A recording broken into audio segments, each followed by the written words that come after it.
அப்பப்பா, கோடை காலம் வந்தாச்சு. இந்த ஆண்டு வெயில் வேற அதிகமாக அடிக்குது. வெயில் காலம் என்றாலே சரும பிரச்சனைகள் அதிகம் ஏற்படுவது இயல்புதான். எந்த வகை சருமமாக இருந்தாலும் இந்த நேரத்தில் பிரச்சனைகள் அதிகமாகவே இருக்கும். எண்ணெய் பசை சருமம் உள்ளவர்களுக்கு முகத்தில் அதிக எண்ணெயும், வறண்ட சருமம் கொண்டவர்களுக்கு அதிக வறட்சியும் ஏற்படும். அதனால் கோடை காலத்தில் நம்மளோட சருமத்தை எப்படி பராமரிக்கணும் என்பதை பற்றி இந்த வீடியோவில் பார்க்க போகிறோம். இந்த கோடை காலத்தில் உடலுக்கு ஈரப்பதம் என்பது மிகவும் முக்கியமான ஒன்று. சிலர் முகத்தை மட்டும் அடிக்கடி கழுவுவார்கள். ஆனால் உடலுக்கு குளிர்ச்சி தர உடல் முழுவதும் நீர்ச்சத்து அவசியம். வெயில் அதிகமாக இருப்பதால் ஒரு நாளைக்கு 2 முறையாவது குளிக்க வேண்டும். இந்த வெயில் காலத்தில் தோல் பராமரிப்பில் சன்ஸ்க்ரீன் முக்கிய பங்கு வகிக்கிறது. நீங்கள் எப்போல்லாம் வெளியே போகிறீங்களோ அதற்கு 1 மணி நேரத்துக்கு முன்னாடி இந்த சன்ஸ்க்ரீனை உங்களோட முகத்தில் அப்ளை பண்ணிக்கலாம். அப்படி செய்யும்போது சூரியனில் இருந்து வரக்கூடிய புற ஊதா கதிர்களிலிருந்து இது உங்களோட தோலை பாதுகாக்கிறது.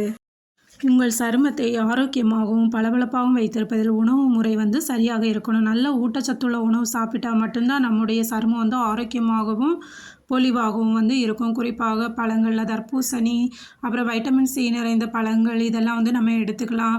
அப்புறம் இளநீர் குடிக்கலாம். அப்புறம் வெள்ளரிக்காய் சாப்பிட்லாம். அப்புறம் நீர்ச்சத்து நிறைந்த காய்கறிகள் எடுத்துக்கலாம். தயிர், அப்புறம் பழைய கஞ்சி சாப்பிட்டுக்கலாம்.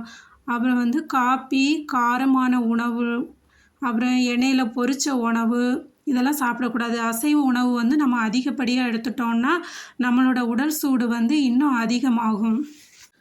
எந்த அளவுக்கு நம்முடைய முகத்தை நாம் கவனித்து கொள்கிறோமோ அந்த அளவுக்கு பாதங்களுக்கும் முக்கியத்துவம் கொடுக்க வேண்டும்.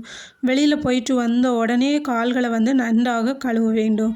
பாதம் குளிர்ச்சியாகும் போது நம்முடைய உடல் முழுவதும் குளிர்ச்சி அடைவதை நாம் உணரலாம். ஆர்கானிக் சோப்புகளில் நச்சுத்தன்மை உள்ள ரசாயனங்கள் இல்லாததால் சருமத்திற்கு பாதுகாப்பானது. இந்த சோப்பில் உள்ள கரி போன்ற பொருட்கள் நம்ம சருமத்தில் உள்ள துளைகளில் அழுக்கு மற்றும் அதிகப்படியான எண்ணெய் அகற்றி முகப்பருவை குறைக்க உதவுகின்றன. குறைந்த மேக்கப்பு. இந்த வெயில் காலத்தில் நம்ம அதிகமாக மேக்கப் போடக்கூடாது. குறைவாக தான் போடணும். அப்படியே போட்டாலும் நம்ம முகத்தை க்ளீன் பண்ணி வச்சுக்கணும். அப்படி நம்ம அதிகமாக போட்டோம்னா நம்ம முகத்தில் முகப்பருகள் அதிகமாக வரும்.